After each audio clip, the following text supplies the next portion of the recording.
Welcome back to my YouTube family. तो दोस्तों आज मैं आप लोगों के लिए लेकर आई हूँ ड्रामा सीरियल मेरे हमसफ़र की सेकंड लास्ट एपिसोड का मज़ेदार सा रिव्यू, जिसमें आज आपको ये देखने को मिलेगा कि रूमी की हकीकत जो है उसके घर वालों के सामने खुलकर आ जाती है। लेकिन ये सब जानने के बाद रूमी के घर वाले उसके साथ क्या सलूक करेंगे, ये जानने के लिए हमारे चैनल को जल्दी से सब्सक्राइब करें, लाइक करें और कमेंट करके हमें ज़रूर बताएं कि आप लोगों को मेरे हमसफ़र की एपिसोड 38 का रिव्यू कैसा लगा। Thank you. तो दोस्तों एक तरफ तो रूमी शादी करना नहीं चाहती किसी और से वकास के अलावा, और वो वकास से जो छुपकर शादी कर लेती है, लेकिन उसका जिक्र अभी उसने अपने घर में किसी से नहीं किया। लेकिन उसके घर वाले उसकी शादी ज़बरदस्ती कर रहे होते हैं। अब वो निकाह पे निकाह भी नहीं कर सकती, लेकिन वो डर की वजह से किसी को बता भी नहीं पा रही होती कि वो शादी कर चुकी है। और दूसरी तरफ जब रूमी वकास को कॉल करती है ये प्लान करने के लिए कि कब वो अपनी फैमिली को लेकर आ रहा है और वो मेरे घर वालों से बात करेंगे और मुझे रुखसत करके यहाँ से ले जाएंगे, वो वकास के नंबर पर कॉल करती है। लेकिन वकास का जो नंबर है वो मुसलसल बंद जा रहा है, क्योंकि वकास जो है वो अब पाकिस्तान नहीं है, वो पाकिस्तान से बाहर चला गया। उसने तो रूमी का भी नहीं सोचा कि मेरे बाद उसका क्या होगा। आखिरकार वो मेरी बीवी है, और अगर मैं यहाँ से चला गया और पीछे से उसकी फैमिली को पता चल गया कि हम दोनों ने छुपकर निकाह कर लिया है, तो वो रूमी के साथ क्या करेंगे। वकास को इस चीज़ का अंदाज़ा बिल्कुल भी नहीं है और वो मुल्क से बाहर चला जाता है सिर्फ अपने आप को बचाने के लिए, क्योंकि उसकी गाड़ी से उनके दुश्मन का बेटे का एक्सीडेंट हो जाता है और उसका अब्बू उसे ज़बरदस्ती बाहर भेज देता है। लेकिन ये सब अभी रूमी को नहीं पता होता। रूमी जो है बार बार उसकी कॉल का इंतज़ार कर रही होती है और उसे मिलने का प्लान बनाती है। लेकिन जैसे ही रूमी घर से बाहर निकलती है और उसे ये पता चलता है कि वकास पाकिस्तान नहीं है, वो बाहर चला गया है, तो उसके पाँव से तो जैसे ज़मीन ही खिंच गई हो। वो परेशान हो जाती है, उसे ये समझ ही नहीं आ रहा होता कि वो करे तो करे क्या, किससे जाकर अपने दिल का हाल बताए और अपने दुख को बयान करें। वो सड़क के किनारे बैठकर रो रही होती है कि अस्पताल से मरियम और हाला निकल रहे होते हैं। मरियम और हाला की नज़र जो है रूमी पर पड़ती है। हाला मरियम से कहती है गाड़ी रोको। वो गाड़ी रोक कर जैसे ही हाला गाड़ी से बाहर निकलती है तो रूमी की नज़र हाला पर पड़ जाती है। रूमी जल्दी से आके हाला के गले लग जाती है। हाला उसे कहती है कि तुमने अपनी क्या हालत बनाई हुई है और तुम क्यों रो रही हो, ऐसा आखिर हुआ क्या है।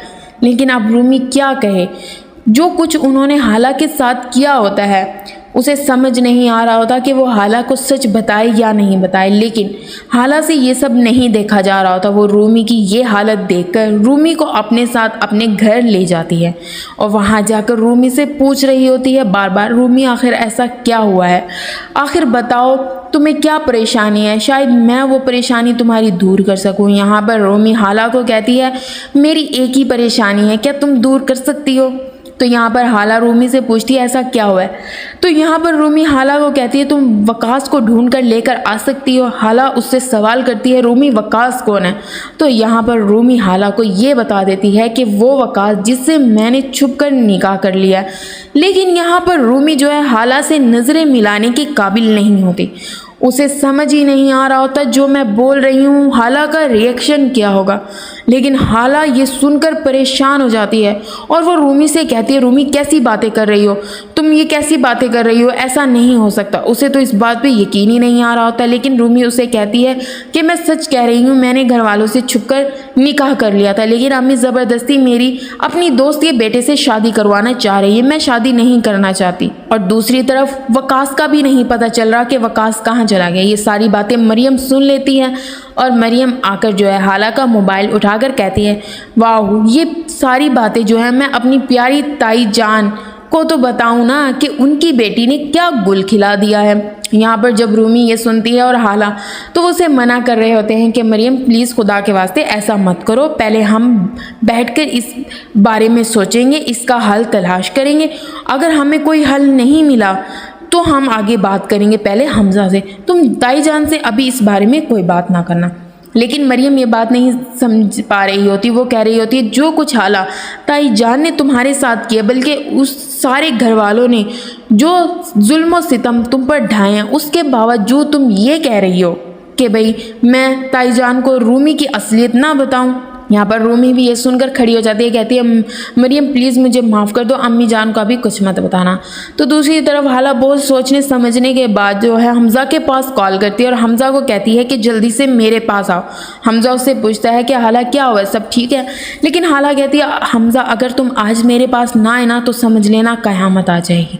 तो यहाँ पर जैसे ही हमज़ा हाला के पास जाता है, हाला हमज़ा को सारी बातें बता देती है और मरियम खड़ी होकर ताने कस रही होती है हमज़ा पे। क्या ताई जान ने एक भी कसर छोड़ी? क्या क्या इल्ज़ामात उसने हाला पर लगाए, लेकिन हाला ने ऐसा कुछ नहीं किया। और रूमी ने क्या चंद चढ़ा दिया वो तुम सुन सकोगे तो फिर हाला के मुंह से ही सुनो। हाला जो है हमज़ा को सारी बात बता देती है कि तुम उसकी ज़बरदस्ती शादी करवा रहे हो, जबकि वो एक लड़के से निकाह कर चुकी है।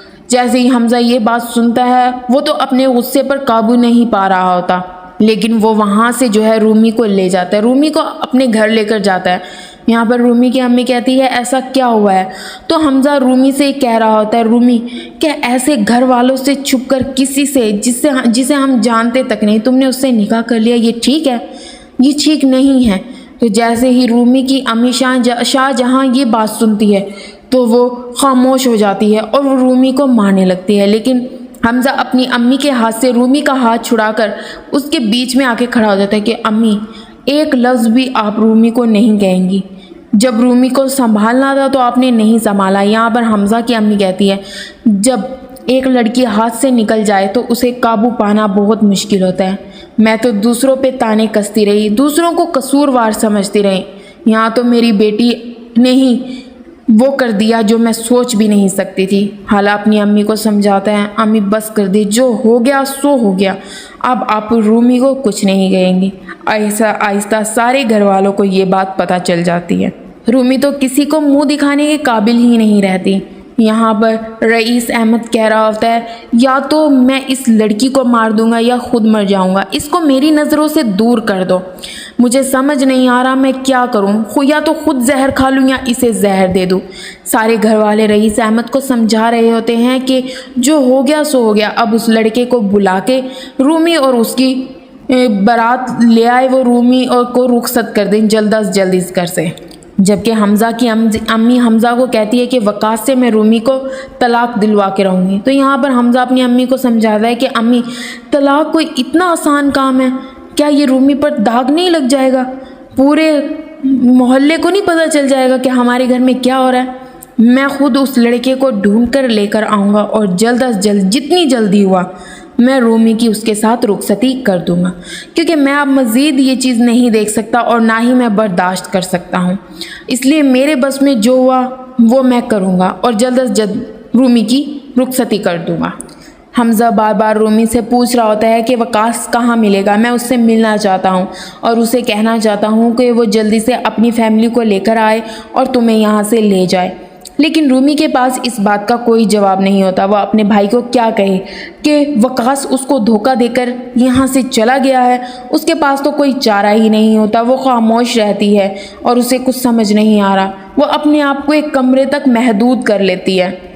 एक अरसा बीत जाता है और वकास का कुछ पता नहीं चलता और हमज़ा को तो समझ ही नहीं आ रहा होता। वो अपनी अम्मी से कहता है आप हमेशा दूसरों को गलत समझती रही, दूसरों पे बहुतान लगाती रही, जबकि आपकी अपनी बेटी ने वो सब कर दिया जो कि हाला ने कभी नहीं किया। आपने जो जो इल्ज़ामात हाला पर लगाए आज वो सब रूमी ने किया। कभी सोचा है आपने कि रूमी ने ऐसा क्यों किया? काश आप रूमी पर नज़र रखती और हाला को छोड़ देती। आपने हमेशा नज़र हाला पर रखी और रूमी को आज़ाद छोड़े रखा। अब इसका नतीजा आपने देख लिया ना कि क्या हुआ। अब हम किसी को मुंह दिखाने के काबिल नहीं हैं। अब मैं उस लड़के को कहाँ तलाश करूँगा, कहाँ से ढूंढ कर लेकर आऊँगा, जबकि रूमी अभी भी उसके निकाह में है। जब तक वो लड़का नहीं मिलेगा हम रूमी की किसी और से शादी भी नहीं कर सकते। वो अपनी अम्मी को ये सारी बातें समझा रहा होता है, लेकिन शाहजहां के तो सर पर यही भूत सवार हो गया कि मैं हर हाल में रूमी की उससे तलाक करवाऊंगी। लेकिन हमजा अपनी अम्मी को समझाता है। तो दोस्तों, मज़ीद जानने के लिए हमारे चैनल को सब्सक्राइब करना मत भूलना। अपना ख्याल रखना।